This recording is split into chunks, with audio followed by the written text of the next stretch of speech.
तो अरबी आक्रमण के प्रभाव पढ़ेंगे अब। तो भारत में इस्लाम का प्रादुर्भाव, ऊंट पालन व खजूर की खेती होती थी।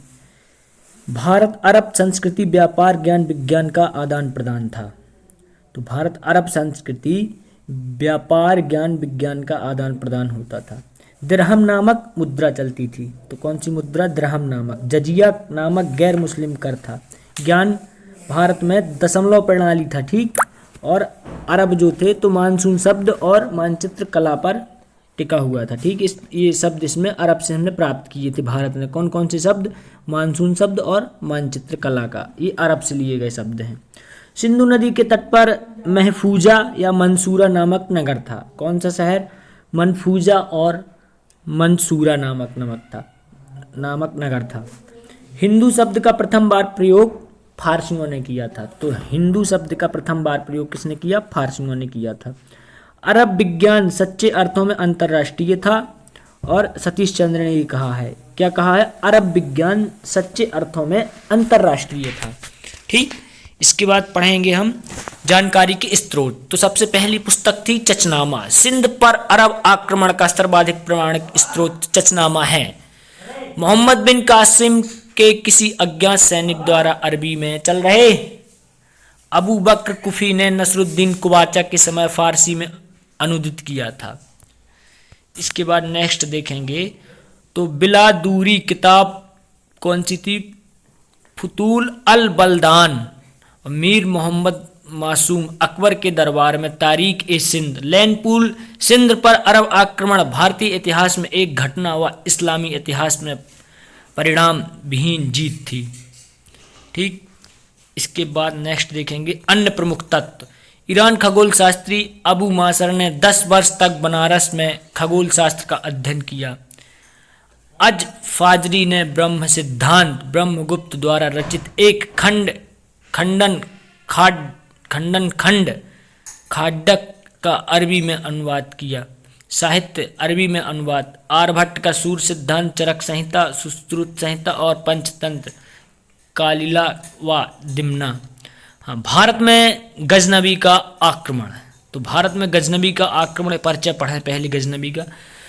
932 एडी अल्पतगीन नामक तुर्क सरदार गजनी साम्राज्य की स्थापना की। किसने की? अल्पतगीन ने।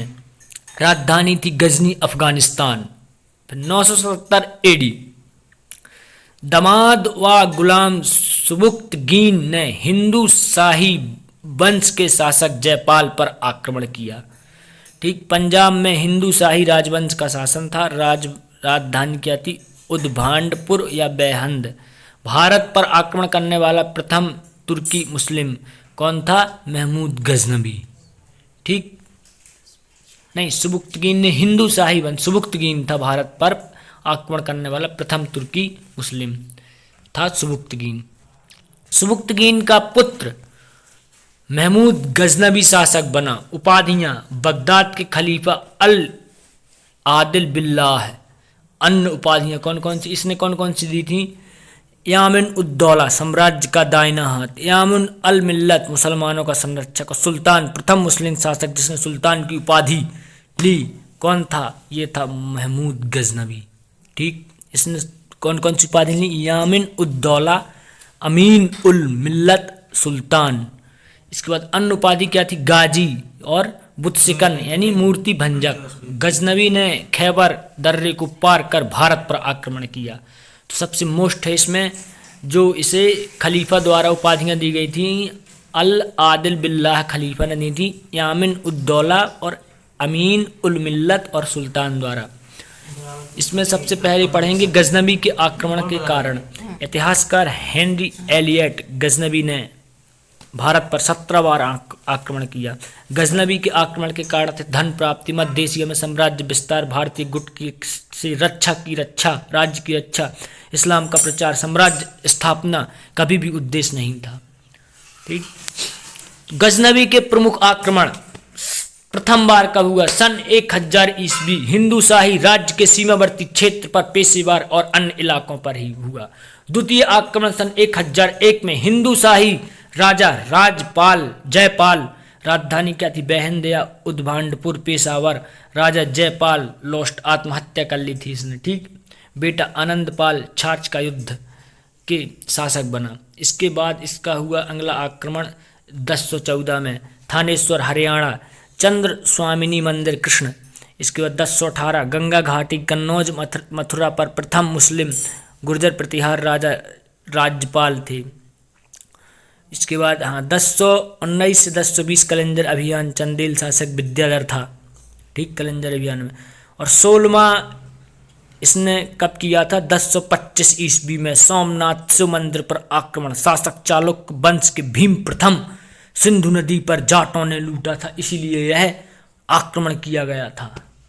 इसके बाद 17वां आक्रमण हुआ उसका 1027 ईस्वी मुल्तान के पास खोखरों के विरुद्ध, जिसमें 1030 में उसकी मृत्यु हो गई। तो इसने कुल 17 आक्रमण किए, जिसमें 17वें नंबर का आक्रमण 1027 ईस्वी में किया गया था, खोखरों के विरुद्ध किया गया था, जिसमें इसकी मृत्यु हो गई थी मुल्तान के पास। और 16वां आक्रमण किया गया था इसका 1025 ईस्वी में सोमनाथ मंदिर पर। इसने ये आक्रमण सिर्फ अपना बदला लेने के लिए किया था, क्योंकि सिंधु नदी पर जाटों ने इसको लूटा था जब यह कलिंजर अभियान के दौरान वापस जा रहा था। इसके बाद इसका नेक्स्ट सोमनाथ मंदिर गुजरात राज्य में अरब सागर के तट पर अवस्थित है। 12 ज्योतिर्लिंग देव मंदिरों में से एक है। महमूद गजनवी में 1025-26 ईस्वी में सोमनाथ मंदिर पर आक्रमण किया था। चालुक्य शासक भीमदेव प्रथम ने सोमनाथ मंदिर का निर्माण कराया था। तो किसने कराया था? भीमदेव प्रथम ने। इस मंदिर का उल्लेख अल बरूनी द्वारा अपने यात्रा वृत्तांत में किया गया है। इसके बाद अहिल्याबाई होलकर ने सन 1765 ईस्वी में सरदार वल्लभ भाई पटेल ने 1750 में सोमनाथ मंदिर का पुनर्निर्माण करवाया। और 11 मई 1951 को भारत के प्रथम राष्ट्रपति डॉक्टर राजेंद्र प्रसाद ने मौजूदा मंदिर प्रांगण में प्राण प्रतिष्ठा की थी। महमूद गजनवी के समकालीन साहित्यकार फिरदौसी, जिसने अपनी पुस्तक शाहनामा लिखी थी और इसे पूर्व का होमर भी किसे कहा जाता है? फिरदौसी को कहा जाता है। कश्मीर को पृथ्वी का स्वर्ग किसने कहा था? फिरदौसी ने कहा था। तो फिरदौसी ने क्या क्या कहा? शाहनामा पुस्तक लिखी, पूर्व का होमर इसे ही कहा जाता है फिरदौसी को, और कश्मीर को पृथ्वी का स्वर्ग किसने कहा? फिरदौसी ने कहा।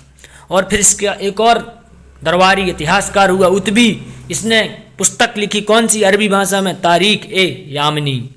फिर एक बैहाकी हुआ जिसने तारीख ए सुबुक्तगीन लिखी, इसे पूर्व का पेप्स कहा जाता है। पूर्व का होमर किसे कहा जाता है? फिरदौसी को कहा जाता है। इसके बाद एक महान महत्वपूर्ण इतिहासकार हुआ अल बरूनी, ठीक। इसका पूरा नाम था अबू रेहान मोहम्मद। भारत में 10 वर्ष तक रहा है। अरबी भाषा में लिखित किताब उल हिंद इसकी मोस्ट पुस्तक है, अल बरूनी की किताब उल हिंद। 11वीं सदी में भारत का दर्पण भारतीय भूगोल, विज्ञान, गणित, इतिहास, खगोल व दर्शन का किया। पुराणों का अध्ययन करने वाला प्रथम मुसलमान था ये। कौन? अल बरूनी। ये बहुत अच्छा इतिहासकार था।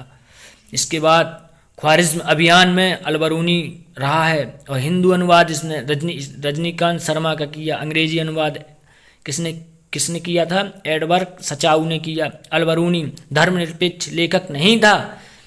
इसके बाद चतुर्वर्ण व्यवस्था के नीचे 8 अंत्यज थे और सिद्ध मातृका सर्वाधिक लोकप्रिय लिपि थी, जो कश्मीर, वाराणसियों में, कन्नौज में थी। इसके बाद नेक्स्ट पढ़ेंगे कल से।